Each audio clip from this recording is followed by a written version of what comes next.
Primera de Timoteo capítulo 2, versículos del 1 al 4. La palabra del Señor dice así: exhorto ante todo a que se hagan rogativas, oraciones, peticiones y acciones de gracias por todos los hombres, por los reyes y por los que están en eminencia, para que vivamos quieta y reposadamente en toda piedad y honestidad. Porque esto es bueno y agradable delante de Dios, nuestro Salvador, el cual quiere que todos los hombres sean salvos y vengan al conocimiento de la verdad. Esto dice la palabra del Señor. El domingo pasado habíamos dicho que la oración es conversar con Dios. Charles Hodge, un teólogo reformado, dice que la oración es la comunicación del alma con Dios. El mismo también Juan Calvino, un reformador del siglo XVI, dice que la oración es una comunicación entre Dios y nosotros. Y en palabras del puritano Juan Bunyan, orar es derramar de modo sincero, consciente y afectuoso el corazón o alma ante Dios. ¿Por medio de quién? Por medio de Cristo, en el poder y ayuda del Espíritu Santo, buscando las cosas que Dios ha prometido o que son conforme a su palabra, para el bien de la iglesia con fiel sumisión a su voluntad. Oramos al Señor, ¿por qué? Habíamos dicho el domingo pasado que oramos al Señor, ¿por qué? Porque primeramente Dios lo demanda. Orad sin cesar. En 1 Tesalonicenses capítulo 5, versículo 17. Jesús nos ordena orar. Jesús nos manda orar. En Lucas capítulo 18, versículo 1, dice: orar siempre y no desmayar. El salmista David, por inspiración del Espíritu Santo, dice: invócame en el día de la angustia, te libraré y tú me honrarás. En Salmos capítulo 50, versículo 15. Asimismo, uno de los pilares de los estándares de la fe reformada, en el comentario a la Confesión de Fe de Westminster del año 1647, en el capítulo 21, párrafo 3, con respecto a la adoración religiosa, nos dice: siendo la oración con acción de gracias una parte especial de la adoración religiosa, Dios la demanda. La oración es una demanda de Dios a nosotros como su pueblo. Entonces, mis hermanos, oramos al Dios soberano porque Él lo manda y lo merece.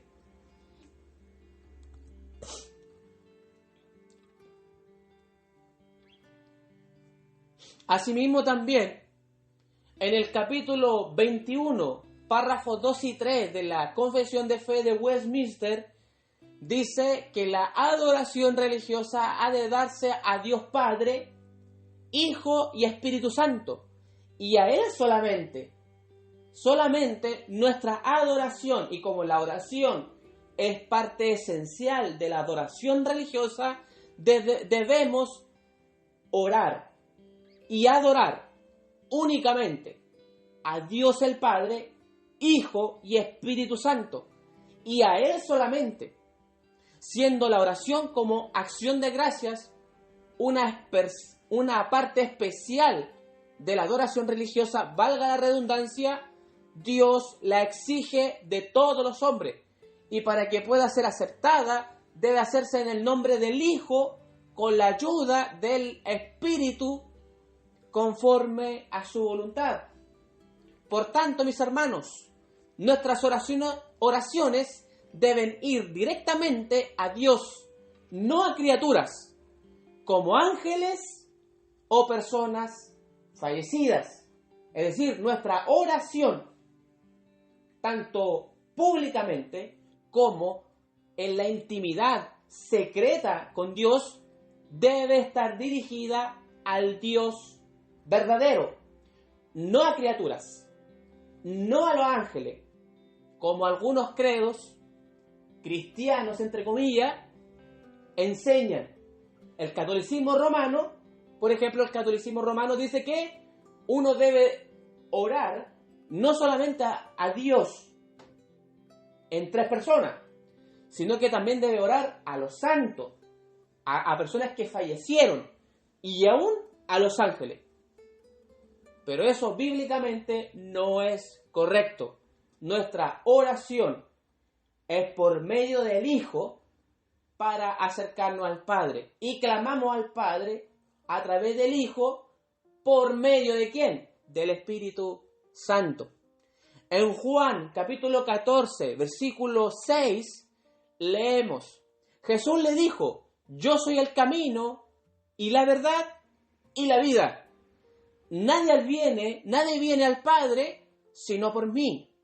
Orar con el Espíritu Santo, dice el libro de Judas, versículo 20.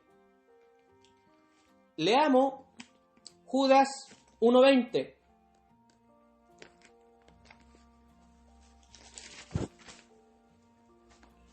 Leamos Judas 1:20. Dice: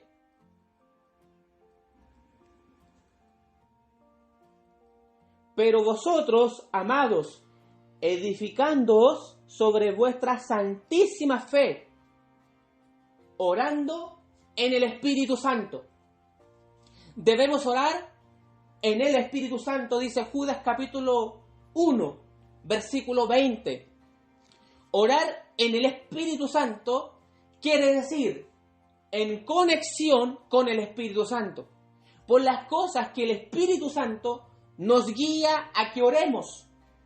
Es depender del Espíritu Santo, como dice Romanos capítulo 8, versículo 26. Orar con entendimiento, es decir, de acuerdo a la voluntad de Dios. En nuestras oraciones siempre debemos apelar ¿a qué cosa? A la voluntad de Dios que sea hecha en nosotros. No apelar a lo que yo demande. Yo no demando al Señor. El Señor es el soberano de toda la tierra. Mi oración debe estar sujeta a la voluntad de Dios. Nuestra oración debe hacerse con fe en las cosas que hemos de pedir, pero descansando en la completa voluntad soberana del Señor omnipotente. Entonces, mi hermano, en esta ocasión, de acuerdo a 1 Timoteo, capítulo 2, versículo 1 al 4, vamos a hablar acerca de la oración de la intercesión. ¿Qué es la oración de intercesión? En primer lugar, y de manera sencilla, podemos decir que la oración de intercesión es el acto de orar en favor de otros. La oración de intercesión es orar en favor de otras personas. Teniendo esto en mente, vayamos a nuestro pasaje de 1 Timoteo capítulo 2, versículo 1 al 4. Esta carta de 1 Timoteo es una carta pastoral. Empecemos por ahí. 1 Timoteo es una carta pastoral. No es una carta dirigida a una iglesia. Es una carta pastoral dirigida a Timoteo. Pablo dirige esta carta al joven pastor Timoteo. Pablo dice que este joven o este hombre Timoteo, pastor, es un hijo en la fe. Miren ese detalle. Pablo le llama hijo verdadero en la fe. En Timoteo, 1 Timoteo capítulo 1, versículo 2. Cuando Pablo le envía esta carta a Timoteo, lo hace cuando él no está en Éfeso, sino en Macedonia. Y da instrucciones a Timoteo de qué manera debe ser su liderazgo. Pablo aconseja a Timoteo, al joven pastor, de cómo él debe ser como ministro o líder de iglesia. La iglesia del primer siglo, mi hermano, estaba enfrentando ataques internos y externos. De ahí el sentido de esta carta a Timoteo. La iglesia era atacada externamente por el imperio romano y también por el imperio judío. Pero también los judaizantes estaban atacando a la iglesia desde el interior, desde dentro. Primera de Timoteo capítulo 1,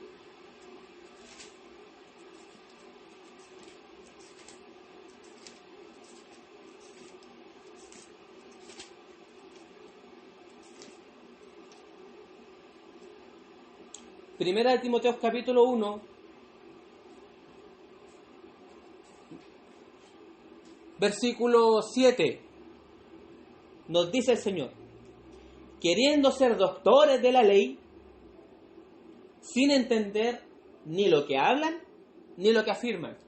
Aquí Pablo está expresamente afirmando de que la iglesia cristiana del primer siglo se encontraba bajo amenaza de ciertos o de ciertas personas que querían judaizar a la iglesia, judaizarla, que la iglesia volviera nuevamente a los ritos y las leyes prescritas en el antiguo pacto, como la circuncisión en la carne, que era un tema que algunos maestros de ese entonces, en la era cristiana, estaban enseñando. Que también no era, que había que hacer tipo obras o méritos delante de Dios para obtener la salvación. Entonces Pablo advierte a Timoteo y lo pone al tanto de esta amenaza de los judaizantes. Esta carta se escribe en los años 65 aproximadamente, bajo el gobierno del emperador Nerón. Pablo dice en el capítulo 2, versículo 1 de Primera de Timoteo, el apóstol Pablo comienza con la frase: exhorto ante todo. La palabra exhortar proviene del griego parakaleo, que quiere decir pedir fervorosamente. Pablo dice que los creyentes se muestren predispuestos a orar. Les dice que hagan rogativas oraciones, peticiones y acciones de gracia, y que oren por todos los hombres.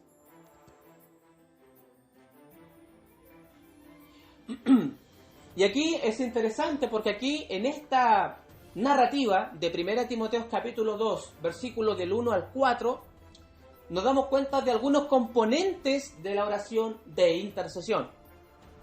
En primer lugar, debe hacerse con súplicas, ruegos. Esto quiere significar para adorarlo, pedir perdón al confesar nuestros pecados, para pedir por nosotros mismos, el rogar, pedirle a Dios por algo, a diferencia de la oración de petición, la cual es una oración en favor de otros. Este tipo de oración de súplica es una solicitud de la persona que está orando. Ejemplos de esto lo leemos en Salmos capítulo 4, versículo 1. Vamos a Salmos. Salmos capítulo 4. Salmos capítulo 4, versículo 1 dice: respóndeme cuando clamo, oh Dios de mi justicia. Cuando estaba en angustia, tú me hiciste ensanchar. Ten misericordia de mí y oye mi oración. Es una oración de David al Señor, en una acción de súplica, en una oración de ruego. También la misma expresión lo leemos en Salmos capítulo 5, versículo 8, cuando dice: guíame, Jehová, en tu justicia a causa de mis enemigos. Endereza delante de mí tu camino. La misma expresión también la encontramos en el capítulo 6, versículo 4, donde nos dice: vuélvete, oh Jehová, libra mi alma, sálvame por tu misericordia. Son oraciones del individuo en acción de súplica al Señor, al Dios eterno. Y en el capítulo 7, versículo 1 nos dice: Jehová Dios mío, en ti he confiado, sálvame de todos los que me persiguen y líbrame. Es una oración de súplica. También encontramos otro componente en esta narrativa de 1 Timoteo 2, capítulo 2, versículo 1. Acciones de gracia. Encontramos ese componente de la oración de intercesión, acciones de gracia. ¿Qué es lo que es eso? ¿Qué es la acción de gracia? Y básicamente, la palabra acción de gracia quiere significar elogiar a Dios. ¿Debido a qué cosa? Debido a sus atributos comunicables e incomunicables, tales como la soberanía, decirle al Señor de que Él es soberano, decirle al Señor que Él es amor, misericordia, bondad, eternidad, elogiar a Dios, reconocer de que Él es grande, que Él es el Altísimo, que no hay nadie como Él, de que Él también es santo, de que Él está totalmente apartado del mal, apartado del pecado, etc. Dar gracias a Dios por las provisiones diarias, el sustento a nuestra vida espiritual y el sustento a nuestra vida física y todo bien material. Eso lo podemos leer aquí mismo en Salmos capítulo 107, Salmos capítulo 107, versículos del 8 al 9, donde nos dice: alaben la misericordia de Jehová y sus maravillas para con los hijos de los hombres, porque sacia al alma menesterosa y llena de bien al alma hambrienta. Aleluya. En Daniel capítulo 6:10 encontramos la misma expresión. Y en Filipenses capítulo 4, versículo 6. Vayamos a Filipenses capítulo 4, versículo 6. Dice el Señor: por nada estéis afanosos, si no sean conocidas vuestras peticiones delante de Dios, en toda oración y ruego. En toda oración y ruego, con acción de gracias. Aleluya. También otro componente que encontramos en esta descripción de 1 Timoteo capítulo 2, versículo 1, es que la oración debe incluir, la oración de intercesión debe incluir a todos los hombres. Pablo dice a Timoteo que el cristiano debe de incluir en su oración de intercesión, valga la redundancia, a todos los hombres. Por el contexto, da a entender el sentido cualitativo, por toda clase de personas, por los reyes y por todos aquellos que tienen posiciones en las que se destacan, según el versículo 2. Pablo dice que esto debe de hacerse porque es agradable delante de Dios, según el versículo 3.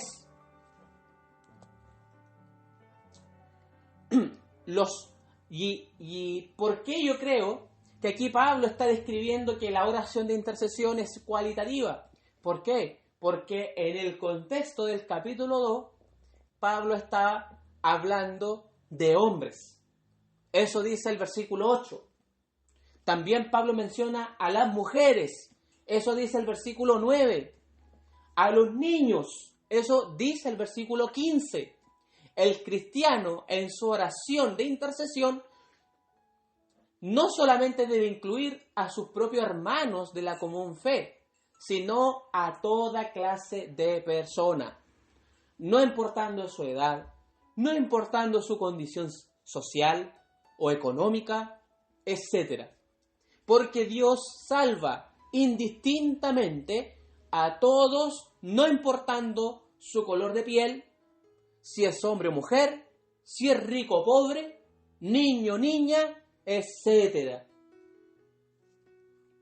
Entonces, en nuestras oraciones nos dirigimos al Padre en el nombre de Jesús, orando en el Espíritu Santo e intercediendo por cualquier persona, sea familiar nuestro, hermano de nuestra común fe, y aún por aquellos que no conocen al Señor.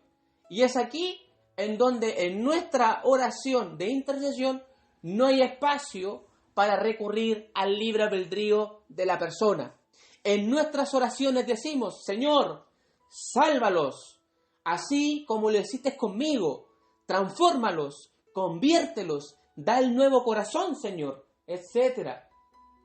Así es como nosotros clamamos al Señor, que Dios transforme, que Dios haga la obra en una determinada persona. Jesús, como nuestro mediador, intercede por nosotros ante el Padre y presenta nuestras oraciones. Y aquí hay algunas preguntas de reflexión, mi hermano. ¿Oras a Dios? ¿Oras por tu familia? ¿Oras por tu nación? Pablo dice en esta carta a Timoteo que el cristiano debe de orar por su gobernante, aunque éste sea un tirano y asesino como lo fue Nerón, que culpó a los cristianos de incendiar Roma, según nos cuenta Tácito, quien condenó a los cristianos a ser arrojados a las fieras. Los hizo crucificar y los quemó para que sirvieran de antorchas para alumbrar la ciudad durante la noche. ¡Wow! Nerón era sin duda uno de los emperadores más asesinos, más perseguidor de los cristianos. Un ejemplo histórico que encontramos de una oración y de la importancia de la oración de intercesión lo encontramos en Mónica, madre de Agustín de Hipona, entre los años 4 y 5 aproximadamente después de Cristo. Ella oró, la madre de Agustín de Hipona, oró por su hijo por más de 15 años. Por más de 15 años, esta madre oró por su hijo, Agustín de Hipona. La vida de Agustín de Hipona, mi hermano, fue horrible. Él cometió casi todos los pecados por habidos y por haber. Pero el Señor escuchó la oración de Mónica y respondió su oración. Y Agustín de Hipona, entre los siglos 4 y 5, fue uno de los cristianos que se destacó en toda la historia.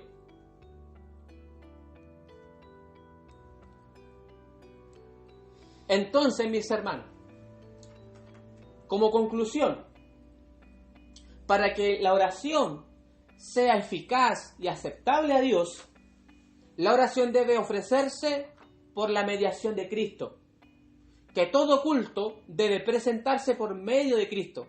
Esto es, confiando en sus méritos y aproximándose a Dios por la intercesión actual que el Señor Jesucristo hace en la persona.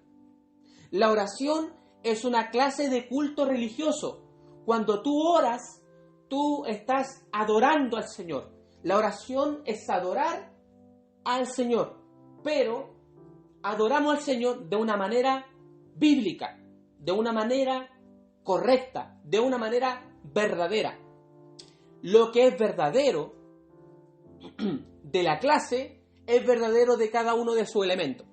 Además, esta verdad se deduce de todo lo que es revelado acerca de nuestra redención es por los méritos de Cristo, lo cual se enseña directamente en la Biblia, en Juan capítulo 14, versículo 13 al 14. Debe hacerse con ayuda del Espíritu Santo. La misma palabra paracleto se aplica a Cristo y al Espíritu Santo, y se traduce cuando se aplica a Cristo por la de abogado. Cristo es nuestro abogado ante el Padre. Primera de Juan, capítulo 2, versículo 1. Acompáñenme a Primera de Juan, capítulo 2, versículo 1. Primera de Juan, capítulo 2,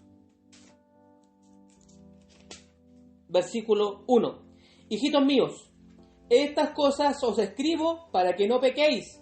Y si alguno hubiere pecado, abogado tenemos para con el Padre. Él es nuestro paracleto. Jesús es nuestro abogado para con el Padre. Él intercede por nosotros delante del Padre.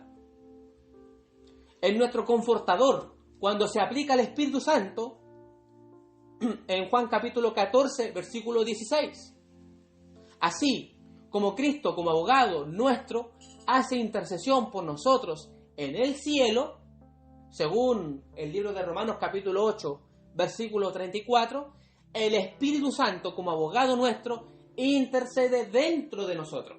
El Espíritu Santo intercede en el corazón nuestro, dentro de nuestro corazón, dictando nuestras oraciones, excitando nuestros deseos y haciendo que ellos sean conformes a la voluntad de Dios, manteniendo así la armonía en la corriente constante de peticiones que ascienden a Cristo, la cabeza que está en el cielo, y que nacen de sus miembros que están en la tierra. Aleluya. Es esencial, mis hermanos, que la oración aceptable para con Dios, el alma del adorador se halle en un estado propio, y que la oración se ofrezca con reverencia a causa de la majestad y perfecciones morales de Dios, con humildad por nuestra culpa y corrupción, con confianza en la capacidad y buena disposición de Dios para ayudarnos, en su gracia prometida en el pacto, con sumisión a su voluntad. Debemos ser humildes en nuestra oración, debemos ser sumisos para pedirle al Señor, debemos rogar, debemos suplicar, debemos someternos, no a nuestra voluntad, sino a la voluntad de Dios, con una aprehensión inteligente de las relaciones que sostenemos, la naturaleza del servicio que debemos hacer, los asuntos de nuestra oración y el objetivo que pedimos, un interés real y un corazón ferviente que corresponda con exactitud a todas las palabras con que expresamos nuestra oración. Y por último, mis hermanos, con oportunidad y perseverancia. Como habíamos leído en Lucas capítulo 18, versículo 1, donde Jesús nos manda a orar y no desmayar. Es decir, orar con perseverancia, ser constante en nuestras oraciones. Cuando la oración se hace en común con dos o más personas, esto es lo que se conoce como la oración corporativa. La oración corporativa es una oración cuando nos reunimos con otro hermano a orar por un fin determinado. Es evidente que esta oración corporativa, es decir, cuando nos reunimos con dos o más personas, debe hacerse en el lenguaje conocido de todos ellos. Hay que orar en un lenguaje conocido, ¿verdad? Pues de otra manera no sería oración en el sentido propio, para aquellos que no entienden lo que está diciendo, lógico. Este punto se dirige contra la costumbre de la Iglesia Católica Romana, de que casi todas sus oraciones son dichas en latín.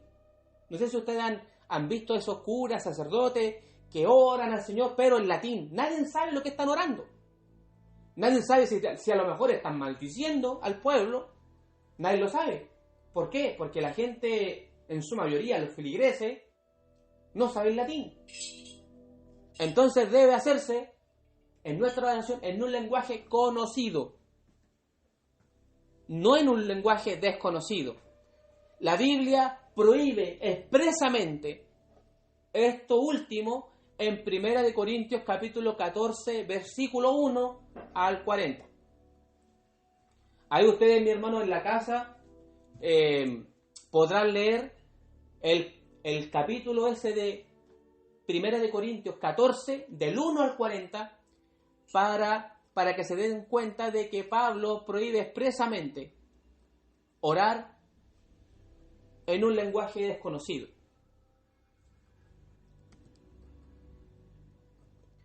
En cuanto al objetivo de esta petición, mi hermano, se nos enseña que abarcan todo el círculo de cosas que son dignas y lícitas. Esto es evidente por sí mismo, puesto que dependemos de Dios para todas las cosas.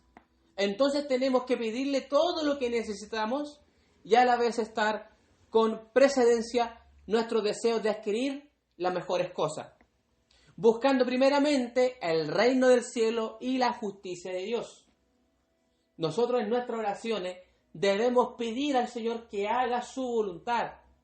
Debemos pedir al Señor que se haga buscando el reino de Dios y su justicia.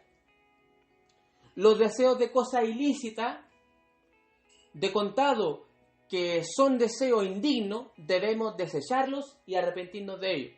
Nosotros en nuestra oración no podemos pedir ninguna cosa que Dios no ha mandado pedir. Nosotros no podemos pedir o hacer una oración de petición o intercesión, orar, por ejemplo, por un muerto. Yo no puedo orar, por ejemplo, Señor, salva a una persona que ya falleció. No se puede hacer. Debo orar por personas que estén vivas. También debo orar o debemos orar en dirección de todo lo que Dios nos ha mandado a orar y pedir.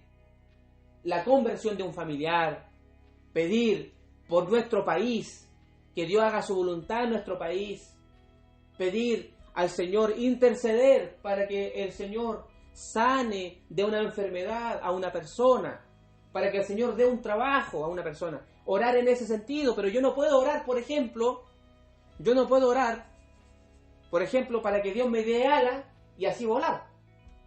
Tampoco puedo pedirle al Señor, oye Señor, yo quiero que tú me dé aletas para vivir debajo del agua. Son oraciones que Dios no ha mandado. Entonces no debemos pedir en nuestras oraciones, interceder por nada de aquello que Dios nunca ha mandado. Debemos orar y pedir solamente lo que Dios ha mandado.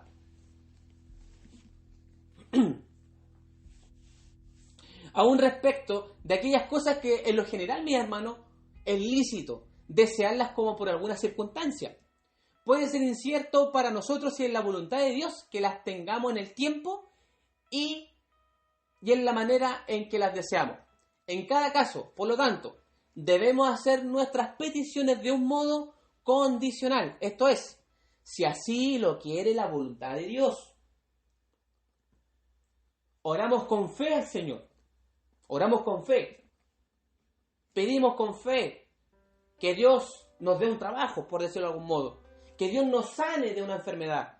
Pedimos con fe al Señor. Pero a la vez también, confiamos y dependemos de la voluntad de Dios. Nosotros no conocemos la voluntad de Dios. Nosotros no sabemos si Dios a nuestra petición va a responder con un sí o con un no. Nosotros no sabemos si Dios va a responder de esa manera. Pero nuestra responsabilidad, mi hermano, nuestra responsabilidad es orar con fe. ¿Por qué? Porque la Biblia, la palabra de Dios dice que sin fe es imposible agradar a Dios. Yo no puedo orar al Señor dudando. Yo no puedo orar al Señor no creyendo. Yo debo creer que Dios es el soberano, que Dios puede sanar, que Dios puede hacer un milagro. Y Él puede, en este caso, hacer cosas que para mí a lo mejor son imposibles. Y que son imposibles a la vista del hombre. Pero para Dios las cosas imposibles no existen. Entonces yo debo dirigirme a Dios en súplica, con fe viva, pero descansando en la voluntad de Él. yo debo esperar y confiar en su voluntad.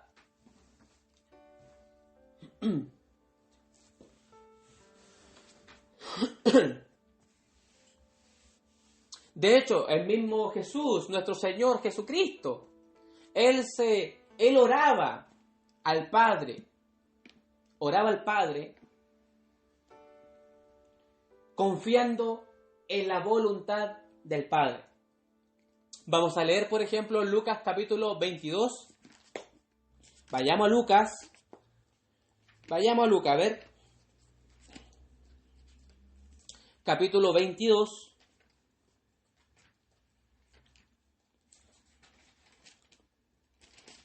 Versículo 42. Dice así la palabra del Señor. Diciendo, Padre, si quieres, pasa de mí esta copa, pero no se haga mi voluntad, sino la tuya. Aquí Cristo Jesús está orando,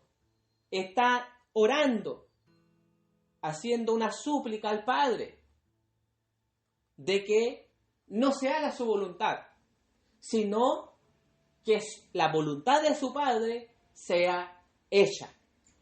Podría ser como independencia. Es una oración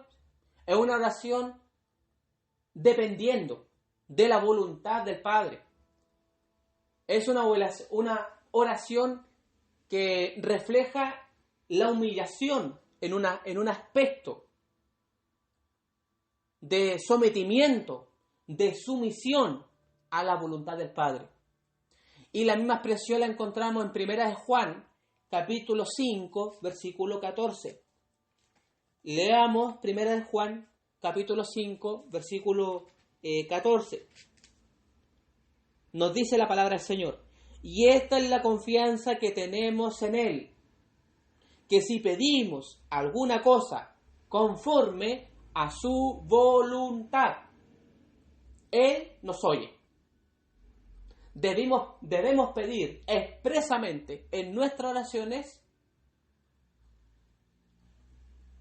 cosas conforme a qué? A su voluntad. Y también debemos descansar en la voluntad del Señor. Debemos descansar en la voluntad del Señor. La oración no es un chantaje. La oración no es para mandar a Dios de lo que Él debe hacer conmigo.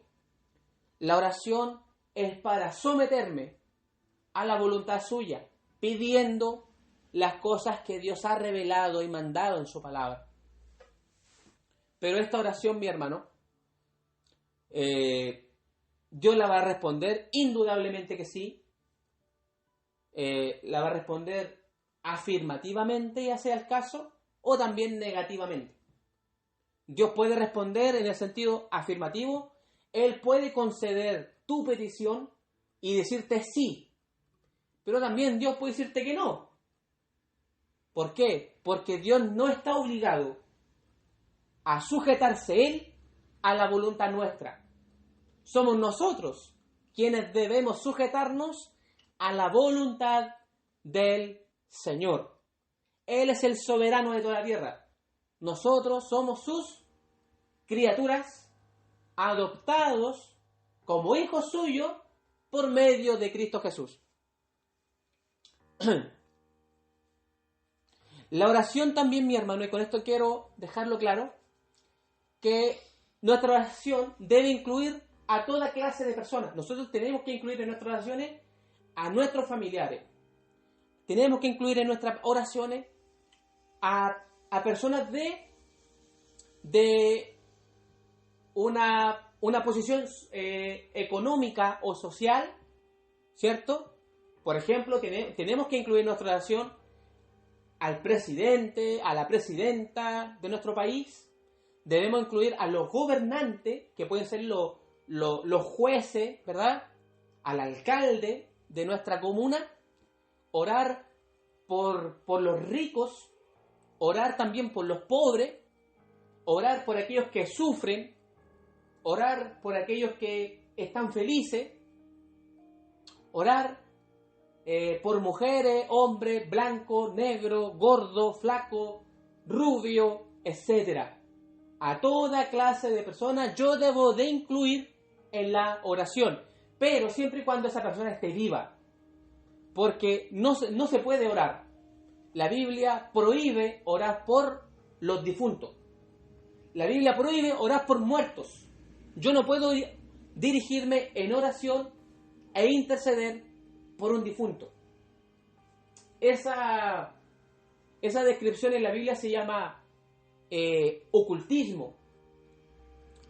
Se llama, es lo que hacen los brujos, por ejemplo.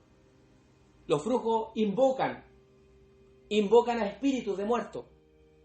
Los brujos le oran a esos espíritus.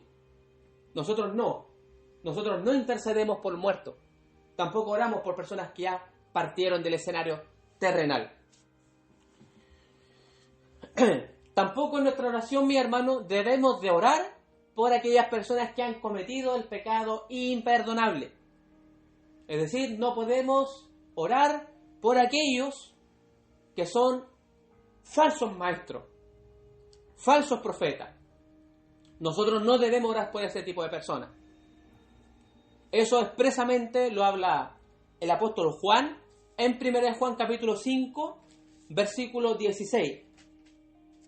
Vamos a leer 1 Juan 5, 16.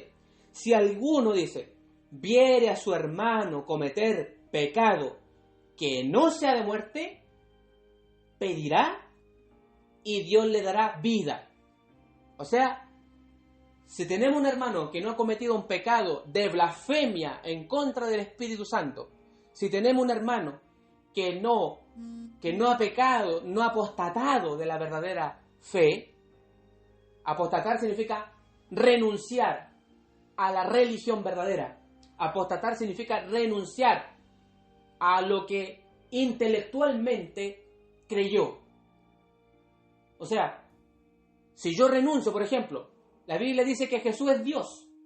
Y si yo digo, en un tiempo más yo digo, no, yo no creo que Jesús es Dios. Yo creo que Jesús fue un profeta, un hombre bueno y nada más. Estoy apostatando. Estoy renunciando a aquellas doctrinas, a aquellas verdades que yo aprendí, que yo enseñé y que yo defendí. Entonces no debemos orar por ese tipo de personas. Después dice, pero si esa persona no ha cometido ese tipo de pecado, si no ha blasfemado en contra del Espíritu Santo, si no ha apostatado de la fe, entonces Dios me dice que yo debo pedir por esa persona y debo de orar. Y Dios le dará vida, dice la Escritura. Pero después Dios dice, esto es para los que cometen pecado que no sea de muerte. Después dice, hay pecado de muerte. Escuche bien, hay pecado de muerte, por el cual yo no digo que se pida. O sea, Dios expresamente dice que aquellas personas que cometen el pecado de muerte, yo no puedo incluirlos en mi oración. Yo no puedo orar por ellos. ¿Por qué? Porque han cometido el pecado de muerte. Y el pecado de muerte es la blasfemia en contra del Espíritu Santo. El pecado de muerte es la apostasía o renuncia de una persona a la fe bíblica. Entonces, mi hermano, hay que tener cuidado. O sea, hay que orar solamente por los que Dios nos manda a orar. Nosotros no podemos orar por cosas que Dios no ha mandado en la Biblia. Y esto sería todo, mi hermano. Que el Señor les bendiga, que el Señor sea con ustedes. Y no se olviden, hermanos, que hemos hablado de la oración de intercesión. La oración de intercesión. Que el Señor de paz y gracia les bendiga. Y el próximo domingo, si Dios quiere, tendremos la oportunidad de hablar otro tema relacionado a la oración.